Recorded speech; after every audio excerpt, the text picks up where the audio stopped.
The Nintendo Switch has some absolute bangers in the indie space, and honestly, some of these games hit harder than AAA titles.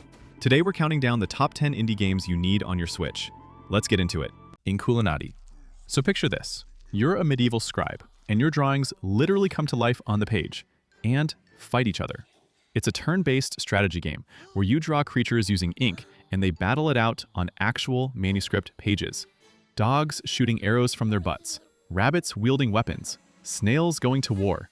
It's as unhinged as it sounds, but there's real tactical depth underneath all the chaos. You're choosing which beasts to deploy, managing ink resources, and using the environment of the page itself as part of your strategy. The art style looks ripped straight from a 14th century illuminated manuscript, and it's stunning. There's a story mode that takes you through a wild journey of mythical scribes, but the real hook is mastering your roster and outsmarting opponents. It's weird, funny, and genuinely clever. A seriously underrated gem.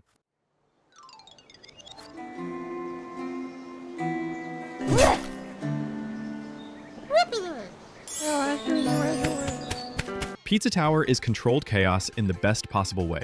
You play as Peppino, an anxious Italian chef who needs to destroy a giant tower before it obliterates his restaurant. This is a 2D platformer that runs on pure momentum. Peppino doesn't stop, he just gets faster. You're sprinting through levels, grabbing enemies, throwing them at walls, and body slamming through everything in sight. The game clearly draws inspiration from old Wario Land titles, but it has its own insane personality. Every level is packed with secrets, alternate routes, and ranking challenges that push you to play faster and cleaner. The art is hand-drawn and genuinely expressive, with animations so fluid it almost feels alive. The soundtrack absolutely slaps. It fits the frantic energy perfectly. Once it clicks, you won't put it down. Pure, unfiltered fun.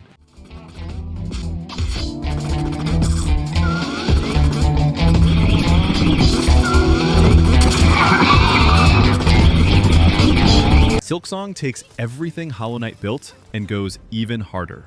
You play as Hornet this time, and where the original was slow and atmospheric, Silksong is fast and aggressive. Hornet has a completely different moveset. She's acrobatic, uses needle and thread mechanics, and feels snappy in a way that changes how you approach combat and exploration. The new kingdom is layered with interconnected areas, all hand-drawn with that same beautiful detail that made the first game iconic. Enemies are relentless, and the bosses are on another level intense. Pattern-heavy fights that demand focus. The world building is deep without being in your face about it. You uncover the lore naturally as you explore. For fans of Metroidvanias, this is the real deal. It expands the genre rather than just copying the formula. If you haven't touched the original, honestly start there, but both belong on your Switch.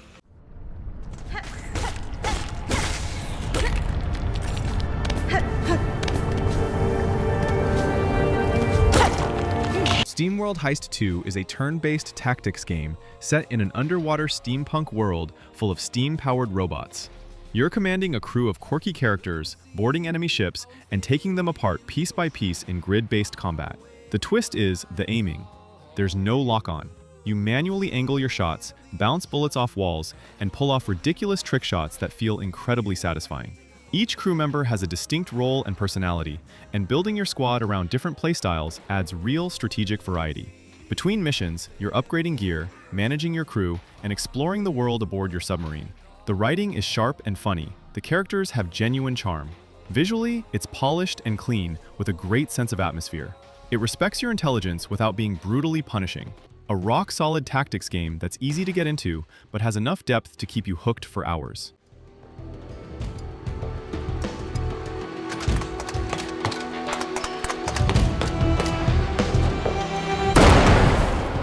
Sea of Stars is a love letter to classic JRPGs done with modern polish.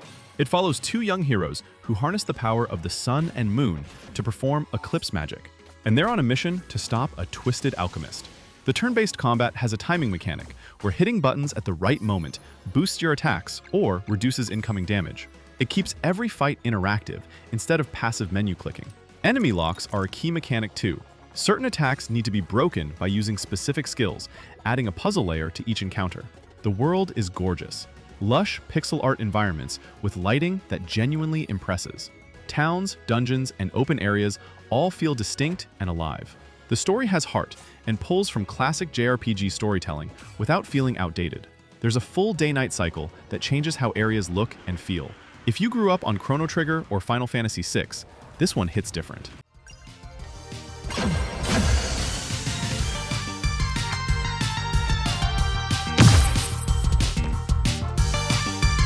Nine Souls is brutal, precise, and absolutely gripping. It's a 2D action platformer with deflection-based combat inspired by Sekiro. You're not button mashing your way through this. You play as Yi, a warrior in a retro-futuristic world that blends ancient Chinese mythology with sci-fi aesthetics. The setting is called New Kunlun, a sealed dome city where the last remnants of a civilization live under the rule of 9 demigod-like rulers called souls. The art style is hand-drawn with a heavy Taiwanese comic book influence, and it looks incredible in motion. Combat is rhythmic and demanding. Learning enemy patterns and landing perfect parries is the core loop.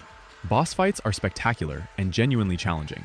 The story goes deep into themes of trauma, legacy, and identity.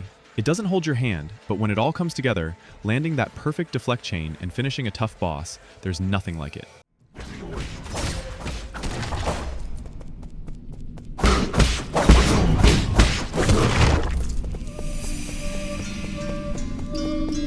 Slay the Spire is the game that defined a genre. It's a roguelike deck builder where you climb a spire floor by floor, building a card deck from scratch each run, fighting monsters, and making decisions that completely shape how your run plays out. Each character has a unique card pool and playstyle. One might go all in on poison, another stacks armor, another hits like a freight train. Every run feels different because the card offerings, relics, and paths are randomized. There's no wasted moment. Every choice matters. Do you take the risky path for better rewards? Do you build around a combo or play it safe? The strategy goes deep, fast. The visual style is simple but readable, which matters in a card game. What really keeps people coming back is the endless variety. Players have logged hundreds of hours and still discover new synergies.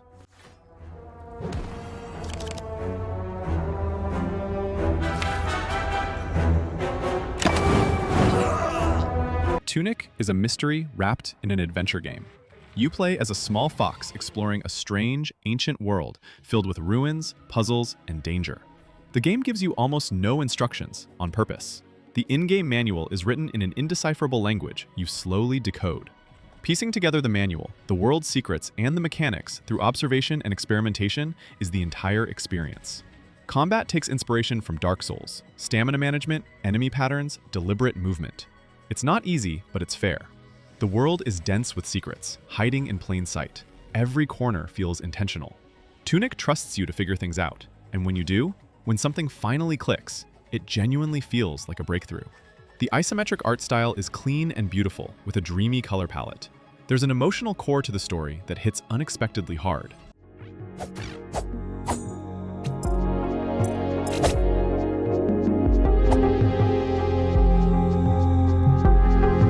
Planet of Lana II is a cinematic puzzle platformer that plays like a playable animated film.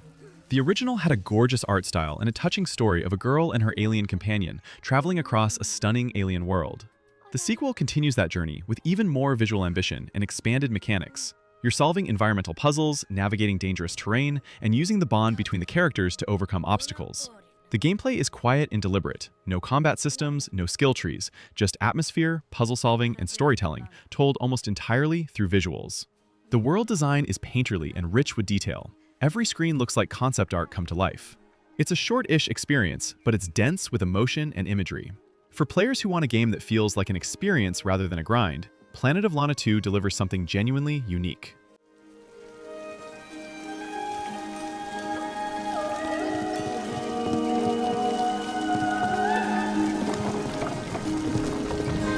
Hades II takes everything that made the original one of the greatest roguelikes ever made and pushes it further in every direction.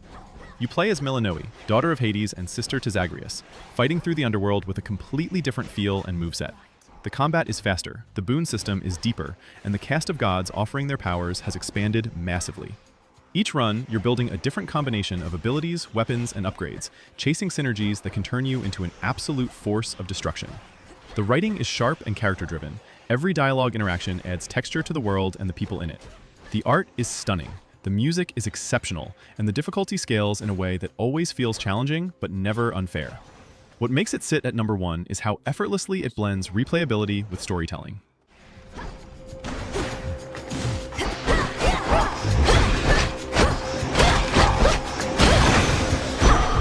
so tonic.